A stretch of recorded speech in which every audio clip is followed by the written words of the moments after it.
Guys, तो सबसे पहले मैं बता दूं कि ये वीडियो हेल्पफुल होने वाली है, तो वीडियो को लाइक कर देना एंड चैनल पे नए हो तो सब्सक्राइब कर देना।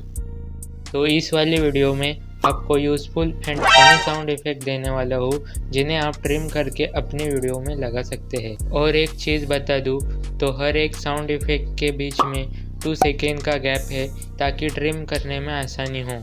तो डाउनलोड करने की लिंक डिस्क्रिप्शन या कमेंट सेक्शन में मिल जाएगी। वहाँ से आप साउंड इफेक्ट को ट्रिम करके अपनी वीडियो में यूज़ कर सकते हो, या फिर मैंने कौन कौन से साउंड इफेक्ट यूज़ किए हैं वो आप सुन सकते हैं।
और ऐसे ही नॉलेजेबल वीडियो के लिए चैनल को सब्सक्राइब कर देना, और मिलते हैं अगली वीडियो में।